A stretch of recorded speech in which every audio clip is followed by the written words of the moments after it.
এই জাতীয় হাদিসকে হাদিসে কুদসি বলা হয়।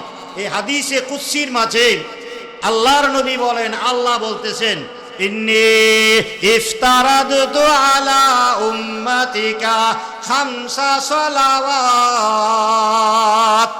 ও নবীজি, আমি আপনার উম্মতের উপর 5 ওয়াক্ত নামাজ ফরজ করে দিয়েছি। এবার নামাজ কয় ওয়াক্ত ফরজ? এক তো বললেই চলবো, ভণ্ডামি ছাড়া আর কিছুই না। আল্লাহর নবী কয় আল্লাহ 5 ওয়াক্ত নামাজ ফরজ করছে, হাদিসে বুড়ি বুড়ি প্রমাণ, আবার কোরআনের আয়াত দেও, বিভিন্ন আয়াত দা প্রমাণ। এরপরে যদি 5 ওয়াক্ত নামাজ স্বীকার না করে, এর তো ইমানই থাকতো না। একদল বাড়ি সে 2 ওয়াক্ত নামাজ চলেছে, আবার 2 রাত করে। তো ভণ্ডামি। নামাজ 5 ওয়াক্ত পড়তে হবে, 5 ওয়াক্ত নামাজ পড়ে না, হে যতই আল্লাহর ওলি দরবেশ কুতুব হওয়ার দাবি করুক, আসলে কিচ্ছু নেই, সে একটা ভণ্ড ছাড়া আর কিছুই না। নামাজ ছাড়া আল্লাহর ওলি হওয়া যায় না, নামাজ ছাড়া বুজুর্গ হওয়া যায় না, নামাজ ছাড়া আল্লাহ পাওয়া যায় না, নামাজ ছাড়া নবীর শাফাআত পাওয়া যায় না, নবীর সাথে জান্নাত পাওয়া যায় না। কথা ঠিক না ঠিক? নামাজের ব্যাপারে আমাদেরকে বড় তৎপর হতে হবে, আরো আন্তরিক হতে হবে, আরো বেশি গুরুত্ব দিয়া নামাজকে আদায় করতে হবে। নামাজ শুধু পড়লেই হবে না। আল্লাহর নবী সাল্লাল্লাহু আলাইহি সাল্লাম ইরশাদ করেন, অনেকে নামাজ পড়ে 16 আনা সওয়াব পায়, অনেকে 8 আনা সওয়াব পায়, অনেকে 4 আনা সওয়াব পায়, অনেকে 2 আনা সওয়াব পায়, অনেকে কিছুই পায় না। নামাজের মতো জইছে না। আর এই নামাজের করলে আল্লাহর নবী, আল্লাহ তাআলা কি বলতেছেন নবীর মাধ্যমে? আল্লাহ বলেন, আমি 5 ওয়াক্ত নামাজ মুসলমানের উপর ফরজ করেছি, সাথে সাথে আমি আল্লাহ আমার নিজের সাথে একটা ওয়াদা করেছি।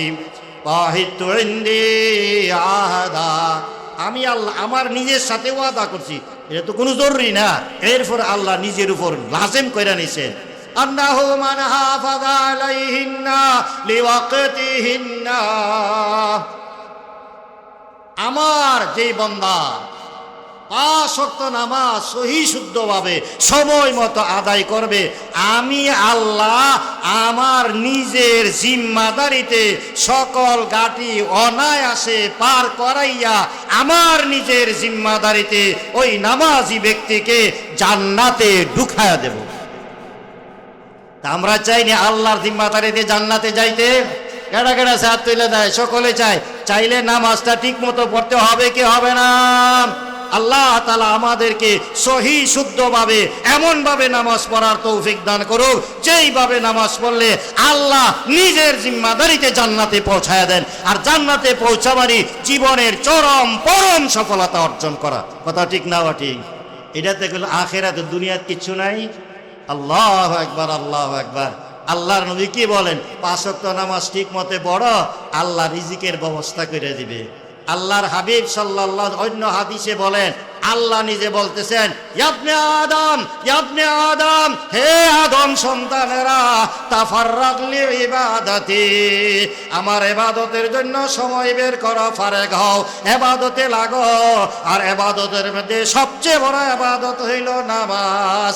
এবার যদি ইবাদত করো, আমলাউ সাদারাকা গিনান ওয়া আশুদ্দু ফাকারাক, আমি আল্লাহ তোমার অন্তরটাকে ধনী বানাইয়া দিব, আর অভাবের সকল দরজা বন্ধ করে তোমাকে সচ্ছল বানাইয়া দিব।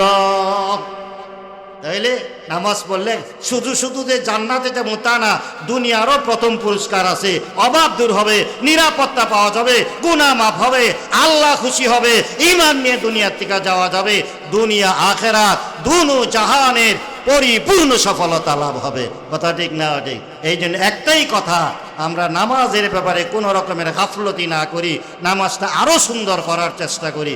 আল্লাহর নবী সাল্লাল্লাহু আলাইহি ওয়াসাল্লাম বলেন, মানুষ যখন নামাজে দাঁড়ায়, প্রত্যেকটা নামাজির সাথে আল্লাহ তাআলা একজন করে ফেরেশতা নিযুক্ত করে দেন। নামাজ শেষে ফেরেশতারা নামাজ নিয়ে আকাশে চলে যান। নামাজের যাচাই পর্ব শুরু হয়। ওই লোকটা নামাজ পড়ছে, উজু করা ফরজ ছিল, উজুটা ঠিক মতো হয়েছিনি, উজুর ফরজগুলা আদায় হয়েছিনি, রুকু সেজদা ঠিক মতো হয়েছিনি, সূরা কেরাত ঠিক মতো হয়েছিনি, আত্তাহিয়াতু দুরূদ শরীফ দোয়া মাসুরা ঠিক মতো হয়েছিনি। যাচাই কইরা দেখে ভুলে ভরা নামাজ, তখন তার এই নামাজটাকে পুরান কাফরের মতো পুটলি বাইদা ওই নামাজির নাকে মুখে ছুঁড়ে ফেলা হয়, ঢিল মেরে ফেলে দেওয়া হয়। আর তখন সেই নামাজ তার জন্য বদদুয়া করে, জাইয়াকাল্লাহ কামা জাইয়াতানি, ও নামাজি তুমি যেইভাবে আমাকে ধ্বংস করেছ, আল্লাহ তোমার ধ্বংস করো। নাউজুবিল্লাহ। যেই নামাজের জান্নাতে যেতাম, আল্লাহ পাইতাম, রিজিকের ব্যবস্থা হইতো, সেই নামাজ যদি সরাসরি বদদুয়া করে, এই নামাজ দিয়ে জান্নাতে যাওয়া যাবে? বোঝা গেল না? জামাজটাও পড়তে হবে, যাই না বুঝা সহিহ তরিকায় পড়তে হবে। আল্লাহ আমাদেরকে সঠিকভাবে, শুদ্ধভাবে, যথাযথভাবে জামাতের সাথে মরণ পর্যন্ত গুরুত্ব দেয়া নামাজ পড়া দুনু জাহানের সফলতা অর্জন করার তৌফিক দান করুন। সকলে বলে আমিন।